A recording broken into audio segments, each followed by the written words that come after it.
Bonjour à tous, donc je suis toujours dans les allées du Festival de l'Oiseau 2013 en compagnie de Christophe Doucet. Salut Christophe. Salut. Alors Christophe Doucet est le créateur, c'est ça, de l'association Adep Images. Ouais, un des créateurs. Alors Christophe, tu nous proposes une exposition de quoi? D'une quinzaine d'images? Ouais, il y a une quinzaine d'images sur la thématique du garrot à Udor, donc une expo spécifique sur une espèce d'oiseau qui m'intéressait particulièrement, surtout par rapport à son mode de vie assez original, puisque les oiseaux sont parmi les tout premiers arrivants au niveau des oiseaux d'eau, donc sur les sites de nidification. Les mâles arrivent vraiment sur les prémices du dégel, donc dès que des toutes petites poches d'eau sont disponibles sur les lacs, c'est les premiers oiseaux à pointer le bout de leur bec. Donc plutôt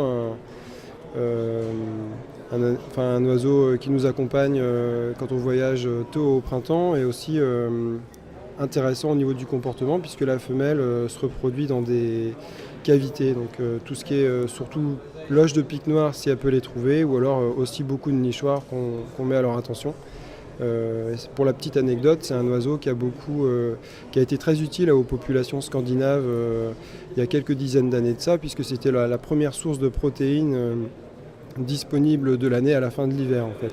Tout simplement parce que les œufs sont assez abondants et constituent un complément alimentaire intéressant pour les populations locales. Alors techniquement parlant, photographiquement parlant, les plus grosses difficultés de la photographie de cette espèce. Je vois par exemple qu'il y a un beau plumage blanc. Alors, je pense faire attention déjà à pas trop cramer les blancs. Ça, en fait, on se préoccupe plus tellement de ça, parce que maintenant les appareils sont assez performants au niveau des mesures de lumière. La difficulté principale, c'est surtout trouver des sites qui soient favorables pour les images, puisque donc c'est un canard plongeur, donc il fréquente des plans d'eau assez profonds, et de ce fait-là, l'utilisation de la technique de l'affût flottant n'est pas possible. Donc on travaille toujours à distance assez élevée, et très souvent les oiseaux sont trop loin pour les photographier dans de bonnes conditions. Donc le challenge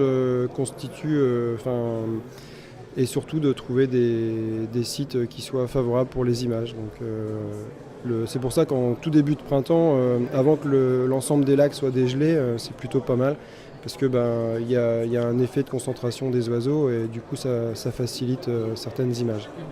Alors on va prendre cette image-là en particulier. Est-ce que tu peux me la raconter? Alors celle-ci, elle a été réalisée début juin tout au nord de la Finlande. La stratégie, c'était de suivre l'arrivée du printemps, donc du sud de la Suède, donc qui se présente, on va dire, fin mars, début avril. Et plus on remonte en latitude, plus l'arrivée du printemps et donc du dégel est tardive. Et le fait de suivre les oiseaux sur quasiment 1500 km de latitude m'a permis de conserver ces conditions de dégel pendant une période plus longue, tout simplement. Et là, la chance qu'on a sur les hautes latitudes, donc au nord du cercle polaire, c'est rapidement on a aussi affaire à des très belles lumières, donc type de soleil de minuit, et celle-là était une lumière plutôt magnifique, avec quelques bandes de glace qui restent avant la fin du dégel sur le lac. Donc toutes les conditions étaient réunies pour en tout cas faire des conditions mémorables et en conserver quelques clichés.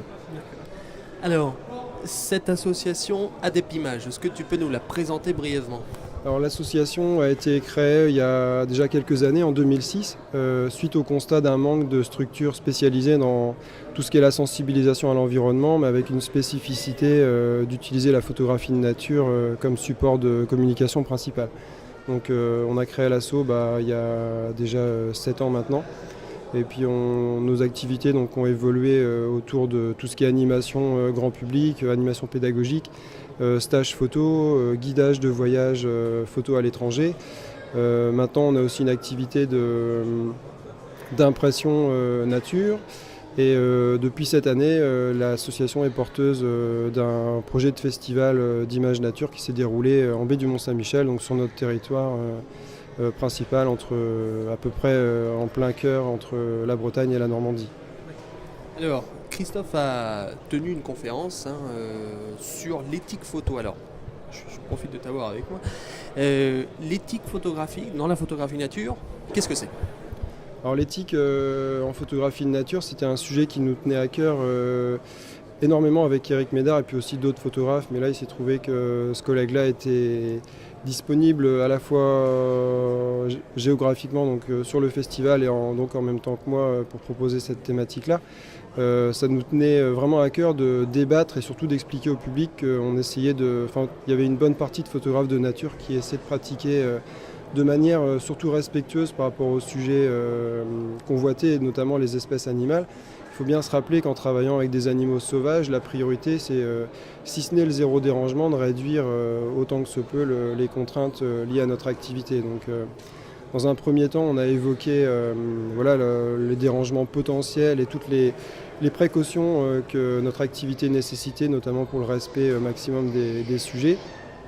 Et puis on a élargi notre thématique sur des notions beaucoup plus d'actualité, notamment certaines images de concours qui ont été disqualifiées.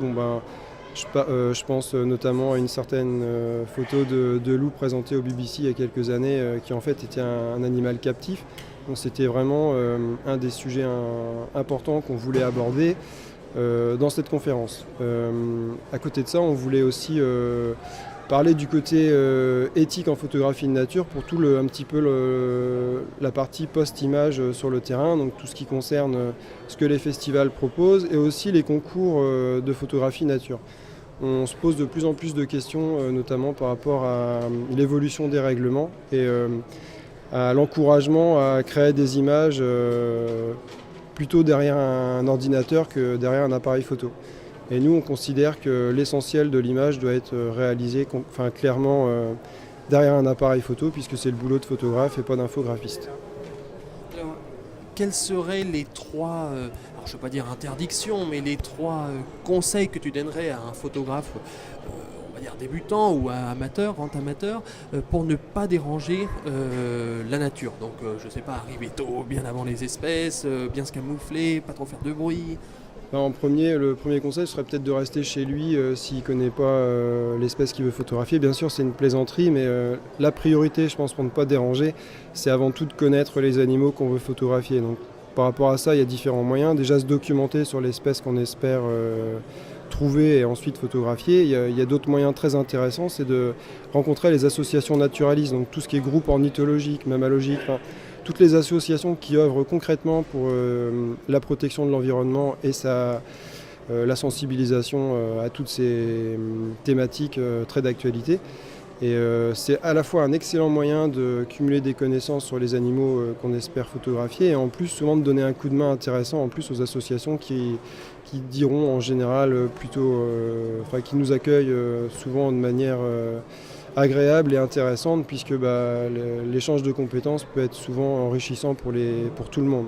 Donc ça c'est une première chose. Ensuite, il nous paraît vraiment important, surtout à l'heure actuelle, de privilégier le sujet et pas l'image. À savoir que l'image, si on la réussit, c'est très bien, mais ça doit être l'aboutissement d'une pratique dans son ensemble et surtout d'une démarche dans son ensemble, à savoir que toutes les étapes avant aient été respectées correctement. Donc dans un premier temps, déjà avoir suffisamment de connaissances sur l'animal convoité. Ensuite, avoir un minimum de connaissances techniques pour éviter les erreurs qui pourraient nuire aussi aux oiseaux, ne serait-ce que de mauvaises manipulations de matériel, des choses comme ça.